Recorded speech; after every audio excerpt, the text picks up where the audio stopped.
I thought today we got some good work situationally. There's some ups and downs in practices, but I wasn't very pleased with. We had some intense moments, some great competition, but just all in all, there were times where we had lapses in focus and communication. If that occurs, we've seen the result of that throughout the course of the season. So the challenge is on us to respond and make sure that we're being more consistent. But all in all, I thought we got a good work day. But I want better. As you approach the halfway point of the season, it's disappointing that those moments are still happening in practice so often. They're happening what? Somewhat often. Yeah. Okay. It happens today, and those are moments that we have to respond to. And I've been coaching for a long time, and those things show up. But if you want to be a consistent football team, you got to show up consistently. And we're going to have a standard of how we operate and what we do, and that's what has to occur throughout the course of the week.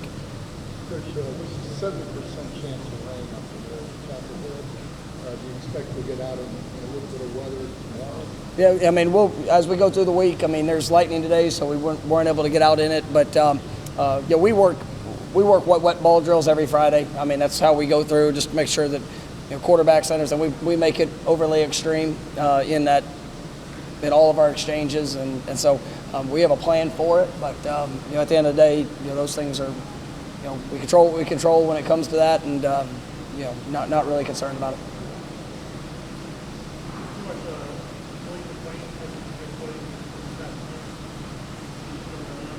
Yeah, I mean, and Malik is a very talented young man. He's growing up, day by day. Learning from experiences, and I love his competitiveness. He's one of those guys. I have not seen him have a down day. I've seen him have some days where maybe he didn't perform to the level or finish to the level that he wants to. But that young man comes to work every day, and I like seeing the steps that he's taken, and just building that confidence in his game.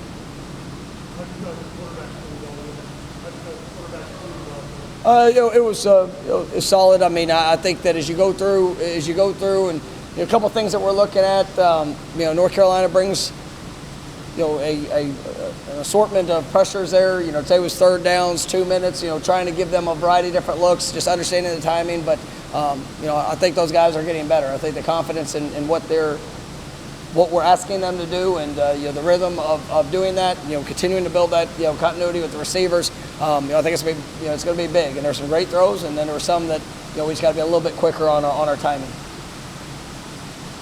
Carolina's a pass-heavy offense, but what makes Josh Downs so effective for them, where he's just able to rack the stats like that? Well, I mean, they do a great job with them, and the opportunities that they create for them, but also with the run pass option, they are a football team that you have to go into it to stop the run.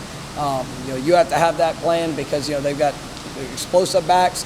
They've got a really good scheme that challenges you in both phases, but they create the one-on-one matchup in a lot of different ways. And Downs is he's a challenge. I mean, great route runner, explosive player. He had a play last week as caught a intermediate route, and 60 yards later he's in the end zone. I mean, he has that game-changing ability. Very explosive in all aspects of what he does. I mean, they're going to find a way to get the ball in his hands, and we have to have 11 hats tracking him because his ability to make guys miss and his speed and explosiveness definitely show up. You were excited about carrying this continuity season, get better at it. Yeah, I have, and I mean, you see just the strength that he was able to develop in the offseason, something that's really helped him. His technique. I mean, I would have liked for the situation to be where he just played one spot and that's all that he did. But I mean, even within the versatility of what he's had to show and the number of reps that he's had to get at other positions, to still be as productive as he's been, and the confidence what he's playing with. I mean, that's big, and it's big for us, not only now but big for his future. And just that confidence that he's showing is something I'm proud of the work that he's invested. People ask us about the way these young teams kind of have success with throws over no crossing routes. Is that something that offensively you guys don't find value, or are you guys running that stuff and just not been able to get it in? So people ask you about crossing routes? Yeah, offensively, I mean, fans are like, why don't we run more stuff, more slants, more cross routes, more stuff over the middle? I'm just the voice of the people sometimes. Okay. Yeah, well, we have them and we run them. Sometimes the read doesn't necessarily take you to that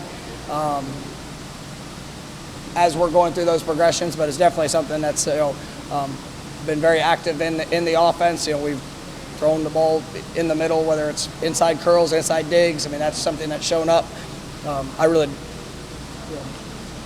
it's kind of based off what the defense is, how they're playing it, to be able to get the ball to those spots. But I would like to throw and complete balls all over the field, and we're not going to discriminate to any one area of the field that we want or don't want to throw the ball to.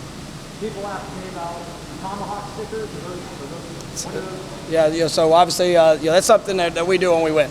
And we had our first win, and there's guys that will have those on display here this week. But it's something that is a sacred tradition here, and it's not something that we take lightly. And some guys have had some really productive games, but when you come up short, that's our objective is to win games, and so we're gonna, that's when you'll see those on display. And glad we're coming off a win.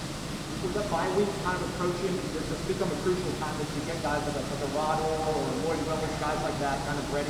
I know you guys have short-term, long-term goals with getting guys developed. Is there a medium window that this is some time for them? Yeah, we do that all year, though. I mean, it's not. I mean, they'll probably get more opportunities with a bye week, but Sunday nights we have a huge emphasis with the development of our young guys. Guys like you're talking. I mean, Rod. I mean, there's a lot of those young defensive linemen. I mean, we try to invest as much as possible in their growth, regardless of the time of the year. So I mean, just one to show the importance of their development, and so. But during a bye week, they'll get a little bit more. Yes.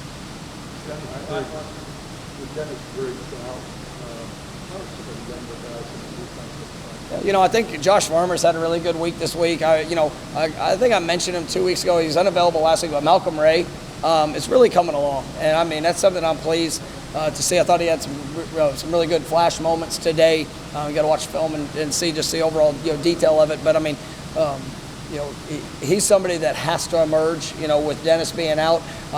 Jarrett Jackson has got to play at a high level, and then, obviously Fabian and Coop. I mean, I think those guys have been playing at a high level. So, but really seeing those young guys, work and emerge, it is absolutely testing our depth. But, those guys are working, and, I'm excited about the talent that I'm seeing in that young group. All right, guys, thank you.